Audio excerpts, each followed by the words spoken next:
सभी को नमस्कार। जिस तरीके से जेएनयू यानी जवाहरलाल नेहरू विश्वविद्यालय में भारत के प्रधानमंत्री श्री नरेंद्र मोदी और गृह मंत्री श्री अमित शाह के खिलाफ नारे लगाए गए,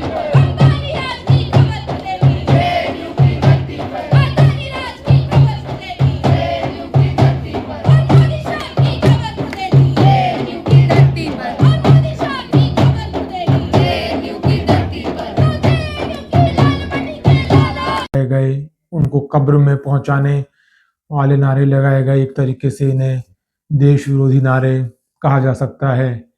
लेकिन ऐसी घटनाएं क्यों हो रही हैं? एक पढ़ने वाले संस्थान में, एक यूनिवर्सिटी में, एक विश्वविद्यालय में छात्र ऐसा क्यों कर रहे हैं?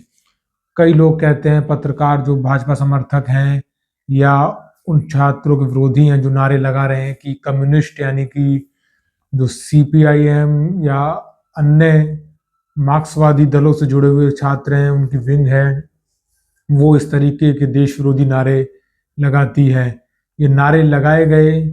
उमर खालिद की जमानत नहीं हुई, शर्जील इमाम की जमानत जो माननीय सुप्रीम कोर्ट ने नहीं दी, क्योंकि वो दिल्ली दंगा जो 2020 में हुआ उसके आरोपी हैं, उनकी जमानत सुप्रीम कोर्ट ने खारिज कर दी। एक तरीके से उन्हें जमानत नहीं दी गई।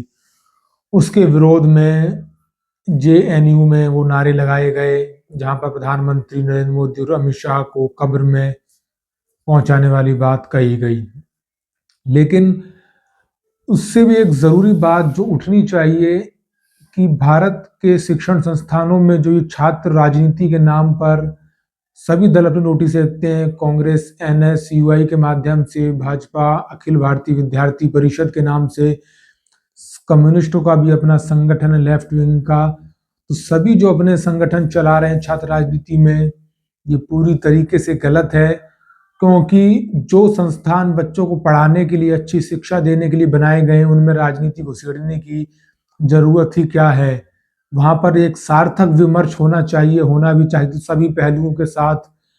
क्योंकि अगर आप देख रहे हैं कॉलेज स्तर से ही और यूनिवर्सिटी स्तर से ही छात्रों के अंदर वो बातें उनके दिमाग में घुसाई जा रही हैं कि आप भाजपा सपोर्टर हो, आप कांग्रेस सपोर्टर हो, आप कम्युनिस्ट यानी मार्क्सवाद के सपोर्टर हो, आप नरेंद्र मोदी के विरोधी बनो, आप अमित शाह के खिलाफ नारे लगाओ, आप भारत के खिलाफ नारे लगाओ, आप किसी दल का या किसी पार्टी विशेष या संगठन का पक्ष लो।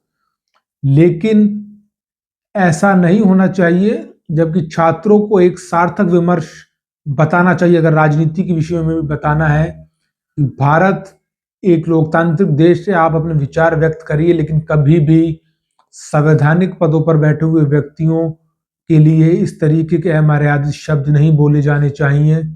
लोकतंत्र में, जैसे मैं बार बार कहता हूं, आलोचना कठोरतम शब्दों में हो सकती है, लेकिन किसी की भी इस तरीके से व्यक्तिगत हमलावर होते हुए राष्ट्र विरोधी मानसिकता से हिंसक बातें यानी कब्र तक की बातें नहीं होनी चाहिए। जय हिंद, जय भारत।